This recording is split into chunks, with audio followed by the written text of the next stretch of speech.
তান ঘুমিয়েছে? মানে সবকিছু ঠিক আছে তো? হ্যাঁ, ঘুমিয়ে পড়েছে। আপনি এখনো জেগে? আসলে ঘুম আসছিল না, তানের জন্য ভীষণ চিন্তা হচ্ছিল। লোকটা তো মানুষ নয়। ও আই এম সরি, আপনার সামনে কথাটা বলে ফেললাম। আপনার আপনার বাবা কি দেখেছে সম্বন্ধ করে লোকটার সঙ্গে আপনার বিয়ে দিয়েছিল কে জানে? টাকা টাকা দেখে বিয়ে দিয়েছিলেন বাবা। ধনী পাত্র পেয়েছিলেন আর মেয়ের বিয়ে দিয়ে দিয়েছিলেন। সে তো বটেই, আর তার খেসারত দিতে হচ্ছে আপনাকে আর আপনার ছেলেকে। যাই হোক, খুব সাবধানে থাকবেন। কি হোল দিয়ে না দেখে দরজা খুলবেন না। অপরিচিত কোনো লোককে দরজা খুলবেন না। আর যদি কোনো প্রবলেম হয় আমাকে ফোন করবেন, আমি ফোন নিয়ে ঘুমোচ্ছি। আপনার স্ত্রী, উনি রাগ করবেন না? আমার আবার স্ত্রী কোথায়? আমার তো দুটো মেয়ে। কি বলছেন আপনি? হ্যাঁ, একজনের বয়স ওই 30-এর ওপরে, আর একজনের 5। মানে? দীপাও তো আমার মেয়েরই মতো অবুঝ, আমার মেয়ের থেকেও অবুঝ। কিছুতেই বোঝে না, ভাবে যে সমস্ত সম্পর্কই বুঝি প্রেমের সম্পর্ক, সমস্ত সম্পর্কই বুঝি গোপনীয়তা তৈরি করে। আর এই ভেবে ভেবে মনের মধ্যে সন্দেহের দানা বেঁধে কষ্ট পায়। কেন যে স্ত্রীরা বোঝে না যে স্বামীরাও ভালো ভালো মানুষ হতে পারে, ভালো বাবা হতে পারে, ভালো ভালো স্বামী হতে পারে, আর ভালো প্রেমিক।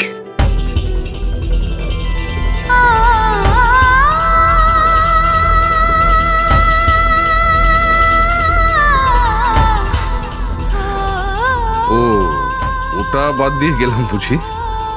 আমি খেয়াল করিনি। আমি কি বলে ফেলেছি? আমি রিয়েলি সরি, আমি বুঝতে পারিনি। রাখছি, গুড নাইট।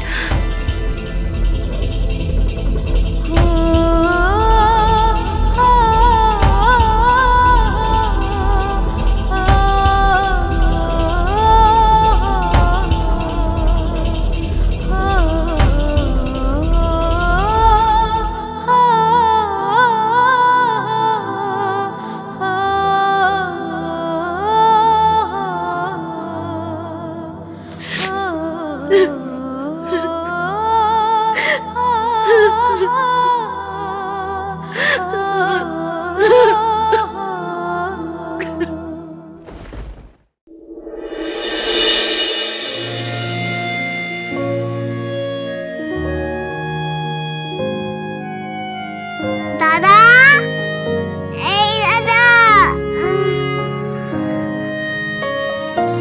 আমার স্কুলের জামা কি সুন্দর বানিয়েছে স্কুলের জামাটা। দাদা, এই দাদা, দাদা। কি হয়েছে বোন, ডাকছিস কেন?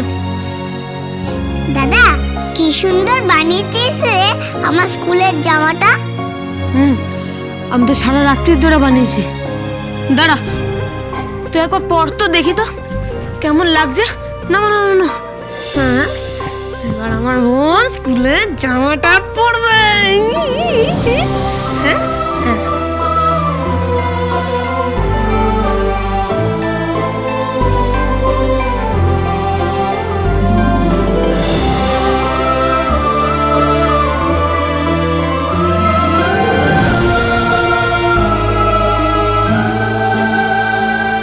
আমাকে কেমন লাগছে দাদা? সুন্দর লাগছে তো? সুন্দর বলে সুন্দর, তোকে দারুণ লাগছে, দারুণ। বন্ধন, বন্ধন, তোকে বললাম না দোকান থেকে 4টে ডিম নিয়ে বাচ্চু মিমি খেয়ে স্কুলে যাবে? কথা কানে যায় না তোর? না কি রে মিমি, বাচ্চু স্কুলে যাবি না? দেরি হয়ে যাচ্ছে তো তোদের। ওঠ এবার, চুপ যা। হ্যাঁ রে বল।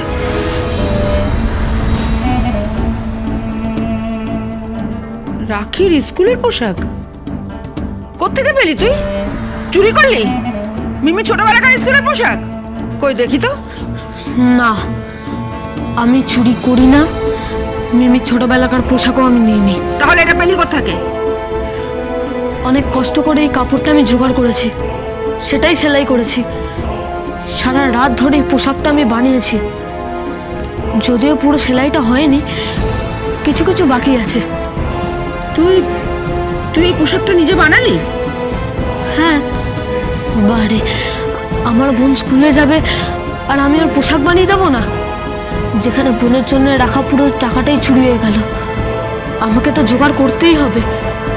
আমি ওর দাদা না, আমি তো ওর অভিভাবক, আর তো কেউ নেই। থাক থাক, আর কথা শোনা যাবে না। অনেক বড় বড় কথা শিখেছিস তুই। আমাদের আর কেউ নেই, থাকছিস সেই বাড়িতে, 4 বেলা করে গিলছিস সেই বাড়িতে, ইলেকট্রিকের বিল খরচা করছিস, সেবারে কিছু হচ্ছে না। আমাদের কেউ নেই। তোরা হচ্ছিস বেঈমান, দুটো ভাই বোন দুটোই হচ্ছিস বেঈমান, বুঝলি? আমার দাদাকে বকতে কেন? আমার দাদা কি করলো? শুধু তো একটা স্কুলে পোশাক বানিয়ে দিয়েছে। আমি স্কুলে যাবো না, বলো? আমিও দেখবো তুই স্কুলে গিয়ে কত হাতি ঘোড়া মারতে পারিস।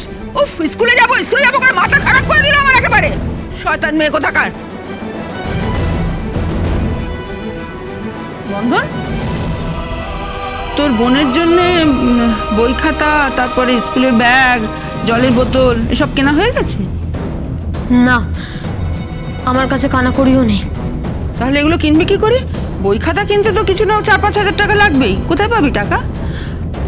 অবশ্য একটা উপায় আছে। কি উপায় জেঠিমা? রাস্তায় দাঁড়িয়ে ভিক্ষে করা। মারা কখনো চোর হয়? কখনো হয় না। তুমি তো ভালো ভালো হওনি। তুমি তো আমার জেঠুর বউ, বলো?